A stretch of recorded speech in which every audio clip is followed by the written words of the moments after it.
नरेंद्र मोदी, यदि तुम सच में चाय वाले की औलाद हो तो बताओ यहाँ पर आज तक वो कौन है जिसने खालिस्तान की मांग की हो।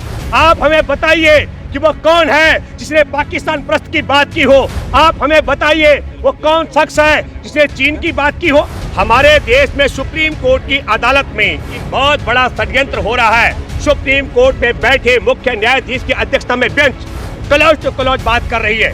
आंदोलन में खालिस्तानी है, खालिस्तानी की मांग करने वाला लोग कोई है, इसका रिपोर्ट देने का काम भारत की पुलिस का है, दिल्ली पुलिस का, हरियाणा पुलिस का, उत्तर प्रदेश की पुलिस का है।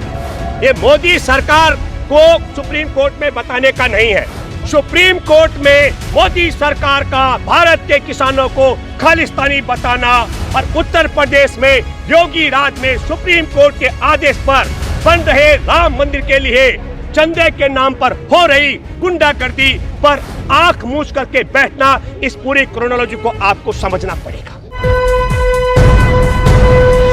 लाइव टीवी, सच सबसे आगे। आज हमारे देश के अंदर, मैं कल सिंगू बॉर्डर में था, ये जो एनआईए के नोटिस जारी करके एक षड्यंत्र के तहत, क्योंकि जो हम पहले पोल खोल कर चुके हैं, विदेश में जो समर्थन था उन पर आप खालिस्तान का ठप्पा लगाते। मैं आप सबके माध्यम से कहना चाहता हूं, हमारे किसानों से मैं अपील करता हूं, जितने भी किसान भाई हैं, क्या आप में से किसी व्यक्ति ने कोई देखा? हमारे किसान मांग कर रहे हैं देश में 3 कृषि काले कानून को वापस लिया जाए और न्यूनतम समर्थन मूल्य की गारंटी का कानून बनाया जाए। नरेंद्र मोदी, यदि तुम सच में चाय वाले की औलाद हो तो बताओ यहाँ पर आज तक वो कौन है जिसने खालिस्तान की मांग की हो। आप हमें बताइए कि वो कौन है जिसने पाकिस्तान प्रस्त की बात की हो। आप हमें बताइए वो कौन शख्स है जिसने चीन की बात की हो। हम ये कहना चाह रहे हैं योजनाबद्ध तरीके से, और मैं तीसरी बात भी कहना चाहता हूं, एक और षड्यंत्र कर रहा है सुप्रीम कोर्ट। सुप्रीम कोर्ट में बैठे मुख्य न्यायाधीश जी ने कहा कोरोना का भी भय दिखाया। मैं आपके माध्यम से एक बात और कहना चाहता हूं, जब कोरोना का कोई लक्षण देश में नहीं था, तब जवाहरलाल नेहरू विश्वविद्यालय में जिन आतंकियों ने हमला किया था मास्क लगा करके, हमें भय है कि षड्यंत्र के तहत सुप्रीम कोर्ट में बैठे मुख्य न्यायाधीश ने एक और बात की ताकि अमली जामा पहनाया जा सके। कहा कि इसमें से वृद्धों को घर भेजा जाए, महिलाओं को घर भेज दें, बच्चियों को घर भेज दें, ताकि संघ के आतंकी आकर के मास्क लगा करके, वेश बदल करके, आतंकी वारदात करके, जो गांधी के मार्ग पर चलते हुए और शहीद आजम भगत सिंह, अस्फाकुल्ला खां की तरह त्याग देने का जो जज्बा लिए हुए हमारे किसान 3 काले कानून को हटाने के लिए और न्यूनतम समर्थन मूल्य की गारंटी पर कानून बनाने के लिए विश्व का सबसे बड़ा निडर, साहसी, लोकतांत्रिक अहिंसक कानून आंदोलन पिछले 53 दिन से चला रहे हैं। यह अनवरत तब तक चलता रहेगा जब तक 3 काले कानून वापस नहीं होते। और दूसरी महत्वपूर्ण बात, जब तक न्यूनतम समर्थन मूल्य की गारंटी पर का कानून, खरीद का कानून नहीं बन जाता है। और मैं आखिरी बात कहना चाहता हूं बोबडे साहब, आपसे अपील करता हूं, हमारे देश के मीडिया को गोदी मीडिया बनाने वाले, हमारे देश की सीबीआई को, आयकर विभाग को, ईडी को तोता बनाने वाले अब एनआईए को भी तोता बना रहे। और निसंकोच होकर कह सकता हूं बोबडे साहब कि सुप्रीम कोर्ट में बैठे जजों को भी जस्टिस लोया की हत्या के बाद और पहले रह चुके मुख्य न्यायाधीश को बलात्कार के मामले में फंसाने वाले, और संजीव भट्ट जिसने गुजरात के दंगों में अपराधियों की पहचान की थी, उसे आजीवन कारावास कराने वाले लोग सुप्रीम कोर्ट में बैठे कुछ जजों को तोता बना चुके हैं। और मोदी जी, आपके जेलें कम पड़ जाएंगी। हमारे इस आंदोलन में एक भी किसान नेता को और एक भी हमारे इस किसान आंदोलन को मजबूती देने वाले साथियों को अगर तुम हाथ डालना शुरू करोगे तो आप क्या समझेंगे आंदोलन कमजोर होगा? अरे हमने कहा था लाठी चलाओगे, बगैर लाठी के 10 लाख लोग आएंगे, लाठी चलाओगे 14 करोड़ लोग आएंगे, और जेल भरोगे तो जेलें कम पड़ जाएंगी। हम आपको आखिरी बात कहते हैं, मोदी, हरियाणा की सरकार जाने वाली है, बिहार मध्य प्रदेश की जाने वाली है और तुम्हारी जाने वाली है। तुमने नोटिस जारी किया हमारे किसान नेताओं को, तुमने नोटिस जारी किया हमारे लंगर की व्यवस्था को मजबूती दे रहे हैं। हम नोटिस जारी करने वाले हैं भारत के किसान।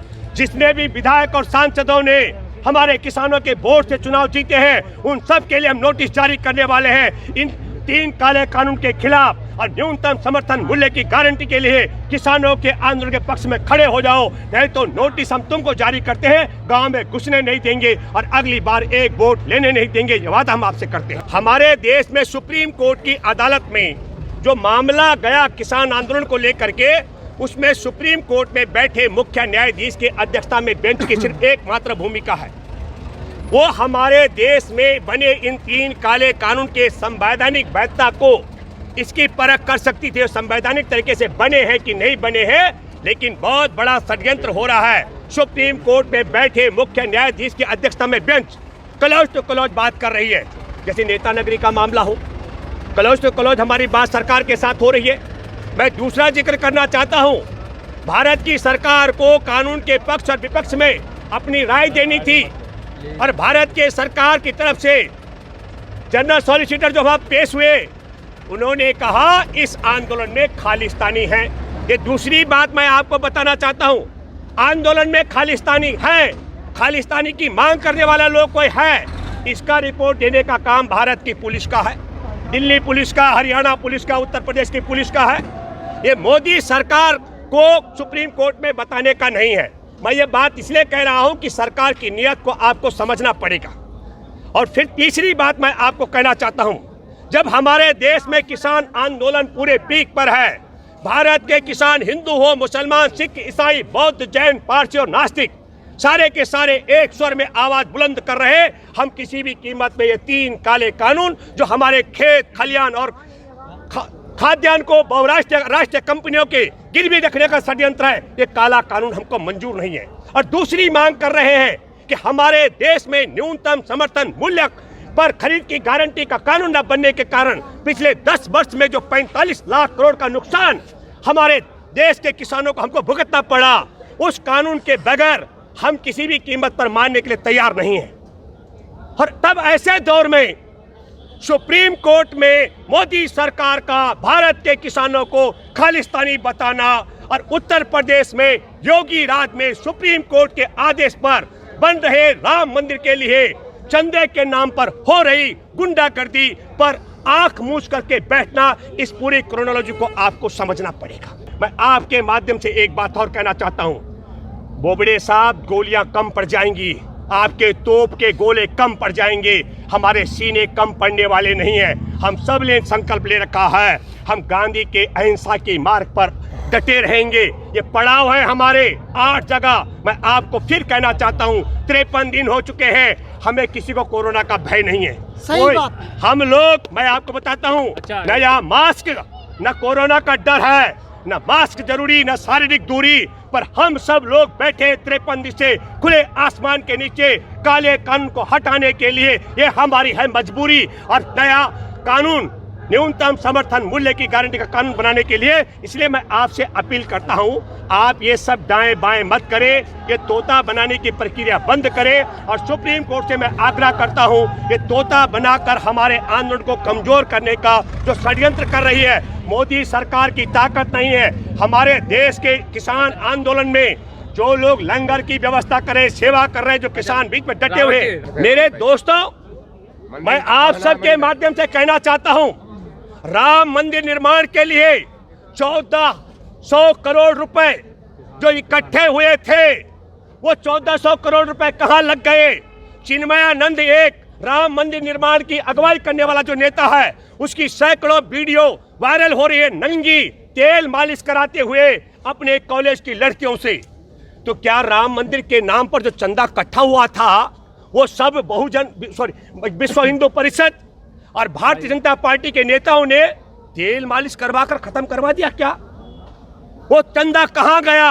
हमारे देश में सुप्रीम कोर्ट में बैठे मुख्य न्यायाधीश आप कह रहे हैं कि इन काले कानून में क्या क्या खामी और क्या क्या अच्छा है, उसके लिए कमेटी बिठा रहे हैं। और आपकी ही कमेटी में आपके सदस्य ने कह दिया ये कमेटी किसानों के हितों के खिलाफ है। पर तब मैं ये जानना चाहता हूं, काले कानून बनाए भारत की सरकार ने, खुले आसमान के नीचे 53 दिन से लड़ रहे हमारे किसान, शहादत हो गए 70 से ज्यादा किसानों की, और आप इसकी कमेटी में बिठा रहे हैं कि जांच करेंगे कि इसमें क्या अच्छा क्या बुराई है। आपने राम मंदिर के निर्माण का आदेश दिया और आपके आदेश के बाद राम मंदिर के निर्माण के लिए गुंडागर्दी हो रही है, मुसलमानों को गरियाया जा रहा है। 1000 साल पहले जिन लोगों ने इस्लाम कबूल किया था, उनके वंशजों को संघ परिवार के गुंडे आज सुप्रीम कोर्ट के आड़ में चंदे के नाम पर धमका रहे, गलिया रहे। इसके लिए क्यों नहीं कमेटी का गठन करते? जी, आपने किसानों पे कार्रवाई हो रही है, लेकिन जो अर्नब गोस्वामी के जो चैट लीक हुए उस पर अभी तक कोई कार्रवाई नहीं, अभी भी वो शो लगातार कर रहे हैं। अर्नब गोस्वामी पर ये जो इनके लोग हैं, जो भी इनके कारिंदे हैं, वो मीडिया में हो, वो अदालतों में हो, वो कहीं नौकरशाही में हो, और वो किसी आंदोलन में हो। आप मुझे बताइए कि सरेआम आप चैटिंग की बात कर रहे हैं, उत्तर प्रदेश के अंदर इनके वीडियो वायरल हो रहे हैं, किस तरीके से मुसलमानों को गरियाया जा रहा है, धमकियां दी जा रही है, और कोई कार्रवाई नहीं हो रही है। आप समझ लीजिए कि दिन भर में सुप्रीम कोर्ट के आड़ में आतंकी वारदात को अमली जामा पहनाया जा रहा हो, चुपके से चैटिंग वाले पे क्या कार्रवाई करेंगे जो आतंकी वारदात करने वालों पर अंकुश नहीं लगा रहे हैं। ये बात मैं कहना चाहता हूं। पहला अंकुश लगाना जरूरी है। जो हमारे देश में भगवान राम के नाम पर उसको बदनाम कर रहे हैं, और चंदे के नाम पर आतंकवाद फैला रहे हैं, और 1400 करोड़ रुपए जो नग्न हो करके तेल मालिश करके देश का चंदा इकट्ठा करके बट्टे खाते लगा चुके, जांच उसकी होनी चाहिए, उसके लिए कमेटी बननी चाहिए। लाइव टीवी, सच सबसे आगे।